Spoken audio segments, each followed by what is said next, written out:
देवियों सज्जनों, राधे राधे। कैसे हैं आप सब? अच्छे हैं? मैं पंडित अशोक मिश्र लर्निंग विद राधे राधे इस YouTube चैनल में आपका हार्दिक स्वागत करता हूं। सज्जनों, एक बहुत ही सुंदर प्रश्न आया है कि युवाओं के लिए गीता का क्या संदेश है। युवाओं के लिए गीता का क्या संदेश है। आज का युवा बड़ा दुखी, हताश, निराश, उदास हो चला है। उसे अपने कर्तव्य का ज्ञान नहीं है, मुझे क्या करना चाहिए, क्या नहीं करना चाहिए। कल मैं घूम रहा था तो एक मैसेज आया मेरे पास। एक युवा स्टूडेंट है मेरा, तो उसने जो है मैसेज किया कि गुरुदेव बहुत दुखी हूं, पढ़ाई में मन नहीं लग रहा है, क्या करूं मैं, मुझे कुछ समझ नहीं आ रहा, किसी भी परीक्षा में मैं उत्तीर्ण नहीं हो रहा हूं, मुझे क्या करना चाहिए। तो उसी की अभी प्रेरणा से ये वीडियो बना है। यदि इस वीडियो से किसी को भी सही दिशा मिलती है तो वीडियो बनाने का मेरा ये लघु प्रयास सार्थक होगा। तो सज्जनों, आइए प्रेम से कहो राधे राधे। तो युवाओं के लिए गीता जी का क्या संदेश है। इससे पूर्व रामचरितमानस की इस चौपाई को गुनगुनाइए मेरे साथ कि मंगल भवन अमंगल हारी, मंगल भवन अमंगल हारी, द्रवहु सुदशरथ अजीर बिहारी, करम प्रधान विश्व करि राखा, जो जस करही सो तस फल चाखा, मंगल भवन अमंगल हारी, उमा सहित जय जपत पुरारी, मंगल भवन अमंगल हारी, उमा सहित जय जपत पुरारी। बोलो शंकर भगवान की जय। तो देवियों सज्जनों, बड़ा ही सुंदर प्रश्न है कि युवाओं के लिए गीता का क्या संदेश है।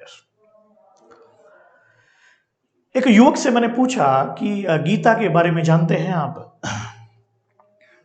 आप गीता के विषय में जानते हैं? उसने कहा जी गीता के बारे में जानता हूं, हमारे पड़ोस में रहती है गीता, दो गीता रहती है पड़ोस में। तो मुझे बड़ी हंसी आई कि सज्जनों, हम इस गीता, पड़ोस वाली गीता की बात नहीं कर रहे, हम उस गीता की बात कर रहे हैं जिस गीता को सुन करके निराश, हताश, उदास, दुखी अर्जुन खुशी से भर गया था, जो युद्ध से विमुख हो चला था और जिसने गीता को सुन करके अपना गांडीव धनुष उठा लिया था। मैं आपकी आज्ञा का पालन करूंगा, अपने कर्तव्य का पालन करूंगा। हम उस गीता की बात कर रहे हैं जो ऐसा दिव्य समुद्र है जिसमें जितनी भी डुबकी लगाएंगे नए नए मोती निकाल के लाएंगे। हम उस गीता की बात कर रहे हैं सज्जनों जिसमें जिस पर हाथ धर करके हमारी न्यायपालिका में शपथ दिलाई जाती है कि हम जो कुछ कहेंगे सच कहेंगे, सच के सिवाय कुछ नहीं कहेंगे। ये है वो भगवत गीता ग्रंथ। ये वो भगवत गीता ग्रंथ है जो भारत का गौरव है, जो भारत का गुरूर है, जिससे भारत की गरिमा है और जिससे भारत की महिमा है। ये वो भगवत गीता ग्रंथ है। सर्वोपनिषदो गावो दुग्धा गोपाल नंदना, पार्थो वत्सः सुधीर भोक्ता, दुग्धम गीतामृतम महत्। भगवान घोषणा करते हैं यदा यदा हि धर्मस्य ग्लानिर्भवति भारत अभ्युत्थानम् अधर्मस्य तदात्मानं सृजाम्यहम्, परित्राणाय साधूनां विनाशाय च दुष्कृतां धर्म संस्थापनार्थाय संभवामि युगे युगे। हे अर्जुन, मैं युग युग में प्रकट होता हूं। यदा यदा ही धर्मस्य, जब जब धर्म की हानि होती है, अधर्म की वृद्धि होती है, तो संतों को तारने के लिए, दुष्टों को मारने के लिए युग युग में मैं प्रकट होता हूं। संभवामि युगे युगे। तो सज्जनों, इस श्लोक में भगवान श्री कृष्ण जी अर्जुन को भारत कहकर संबोधित करते हैं। हे भारत, यदा यदा ही धर्मस्य ग्लानिर्भवति भारत। इस श्लोक में भारत शब्द का प्रयोग हुआ है, अर्जुन के लिए बोला गया है, क्योंकि अर्जुन का जन्म चक्रवर्ती सम्राट भरत के वंश में हुआ, तो भरत वंशी होने के कारण भगवान ने उसको भारत कहकर संबोधित किया। और मेरा तो यह मानना है कि भारत क्या है? क्या है भारत? भारत का प्रत्येक व्यक्ति ही भारत है। तो अर्जुन को निमित्त बना करके संपूर्ण भारत को ही प्रभु ने यह गीता रूपी अमृत पिलाया है। तो गीता रूपी अमृत क्या है? बोले कर्मण्यवाधिकारस्ते महाफलेषु कदाचन मां कर्म फल हेतुर्भूरमा ते संगो अस्तु कर्मणि। हे अर्जुन, तेरा केवल कर्म करने में अधिकार है, कर्म फलों में कभी नहीं। तू कर्मों के फलों को चाहने वाला भी मत बन, तेरी कर्म न करने में कभी रुचि न हो, तू केवल कर्म कर। सज्जनों, भगवत गीता के अनुसार मंदिर में जाना, घंटी बजाना, दीपक दिखाना, घंटी बजाना, दीपक दिखाना, ये भगवान की पूजा नहीं है। घंटी बजाना, दीपक दिखाना, आरती घुमाना, इससे भगवान प्रसन्न नहीं होते। भगवत गीता के अनुसार, भगवत गीता के अनुसार तो कर्मों से ही भगवान की पूजा की जाती है। और यही बार बार भगवान कृष्ण अर्जुन को कहते हैं, निष्काम भाव से केवल मेरी प्रसन्नता के लिए अर्जुन कर्म कर। गीता का युवाओं को यही संदेश है कि वे अपने कर्तव्य का पालन करें। कर्तव्य पालन ही सबसे बड़ा धर्म है, और कर्तव्य पालन से ही सच्ची शांति मिलती है। तो गीता हमें तन से सन्यासी नहीं बनाती, मन से सन्यासी बनाती है। ये है वो दिव्य ग्रंथ। आज के युवा जो भौतिकवाद की चकाचौंध में अकर्मण्य हो गए हैं, तो गीता ही वह दिव्य ज्योति है जो ज्ञान के प्रकाश में उसे प्रशस्त करती है, मार्ग दिखाती है। तो युवाओं के लिए गीता का यही संदेश है कि हमें निष्काम भाव से अपने कर्तव्य का पालन करना चाहिए, स्वार्थ त्याग देना चाहिए। Only duty, only duty, no beauty. बाला के बाल जाल में न उलझ करके हमें अपने कर्तव्य का पालन करना चाहिए। इस विषय में एक बड़ी सुंदर कथा सुनाता हूं आपको। एक महात्मा जी थे, महात्मा बड़े सच्चे, प्रतिदिन गीता का पाठ करते थे, अपनी कुटिया में रहते थे, बड़े तेजस्वी संत महापुरुष थे। एक हत्यारा, एक डाकू, चोर कुटिया में घुस आया। बोले बाबा जो भी माल ताल है सब निकाल दो, नहीं तो मार डालूंगा। बाबा अभय थे, निर्भय थे। बोले मैं तुमसे थोड़ा सा भी भयभीत नहीं हूं, क्योंकि मैं भगवत गीता की शरण में हूं, केवल श्री कृष्ण के लिए ही कर्म करता हूं। मैं गीता को मानता हूं, गीता की भी मानता हूं। लेकिन तुम जो ये अपराध कर रहे हो, लोगों को मार रहे हो, कूट रहे हो, लूट रहे हो, घोर नरक में जाओगे तुम, तुम्हारा क्या होगा। तो सच्चा संत था, और संत के प्रभाव में आकर के उस हत्यारे का हृदय पिघल गया। बोले बाबा मैं आगे अपराध नहीं करूंगा, पर जो अपराध बन गए हैं इनका मैं क्या करूं। आप मुझे शिष्य के रूप में स्वीकार कीजिए, तब मेरा उद्धार होगा। बोले ठीक है, समस्त भारत के तीर्थों की परिक्रमा करके आ, तीर्थ यात्रा करके आ, फिर मैं तुम्हें अपना शिष्य स्वीकार कर लूंगा। पास में एक सूखी लकड़ी पड़ी थी, वो सूखी लकड़ी उसे दे दी।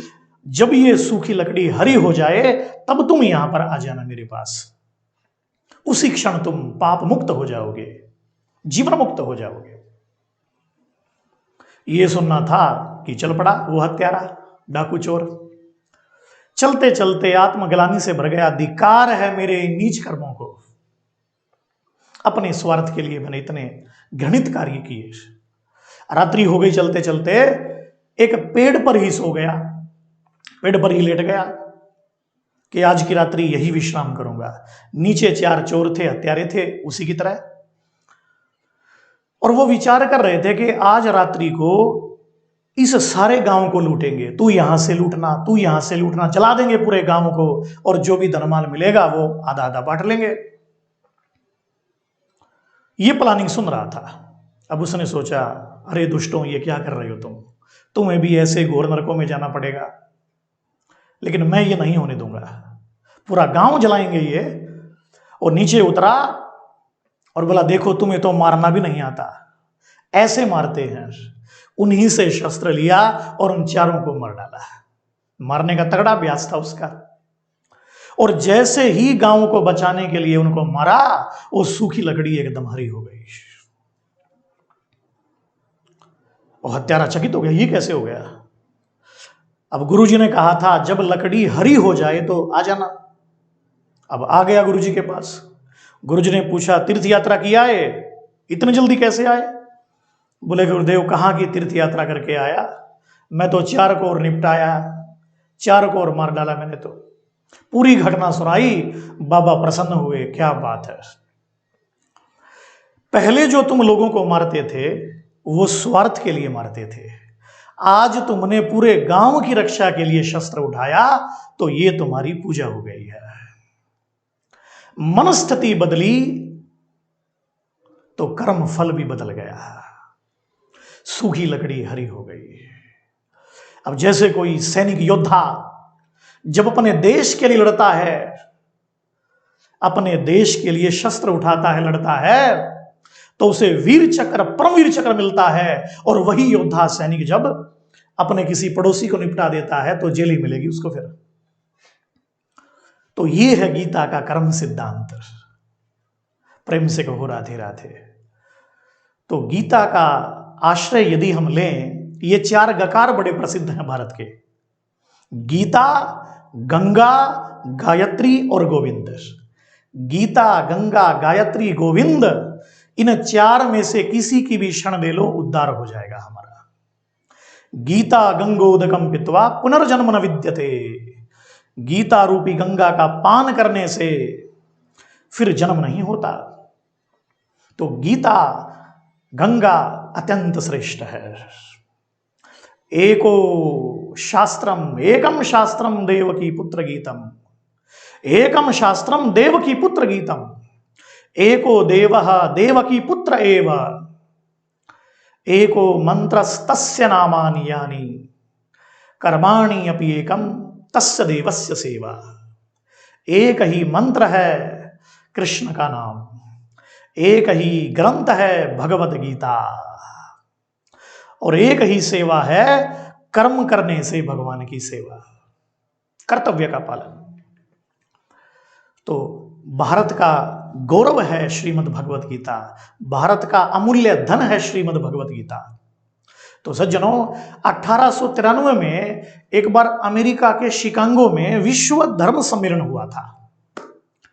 उस समय भारत के प्रतिनिधि कौन बने थे? स्वामी विवेकानंद जी, जिनकी स्मृति में युवा दिवस मनाया जाता है। युवा जिनके बड़े फैन रहते हैं, स्वामी विवेकानंद जी गए तो वहां पर विभिन्न विभिन्न धर्मों के लोग आए हुए थे। तो देखा विवेकानंद जी ने कि गीता को सबसे नीचे रखा गया है, सभी धर्म ग्रंथों में भगवत गीता को सबसे नीचे रखा गया है। और यह दृश्य देख करके स्वामी विवेकानंद जी बड़े दुखी हो गए, लेकिन फिर भी उन्होंने बोला, ऐसा समाधान किया कि धन्य है भारत की ये भगवत गीता, यहां भी सबकी नींव बनी हुई है, यहां भी सबकी नींव बनी हुई है। यदि गीता को निकाल लें तो सारे धर्म ग्रंथ गिर पड़ेंगे, गीता ही इनको संभाल के रखे हुए है। तो सज्जनों, भगवत गीता का जो ज्ञान है वो अनुपम है, भारत का सर्वस्व है, महाभारत का प्राण है भगवत गीता। गीता सर्व शास्त्रमयी गीता, सर्वदेवमयो हरि। तो सज्जनों, बहुत ही सुंदर गीता। तो युवाओं के लिए यही संदेश है कि भगवत गीता के अनुसार वे निष्कपट होकर, स्वार्थ को त्याग कर केवल अपने कर्तव्य का ही पालन करें, तभी उनका जीवन सार्थक हो सकेगा। अब गीता से संबंधित एक प्रश्न मैं आपसे करता हूं। प्रश्न ये है कि श्रीमद् भगवत गीता का उपदेश, श्रीमद् भगवत गीता का उपदेश भगवान श्री कृष्ण और अर्जुन के अतिरिक्त और किसने किसे दिया था? इसका उत्तर आप कमेंट में लिख करके जरूर बताएं, मुझे बड़ी प्रसन्नता होगी। और कल फिर आपसे मुलाकात होगी इन्हीं शब्दों के साथ। राधे राधे, राधे राधे, राधे राधे।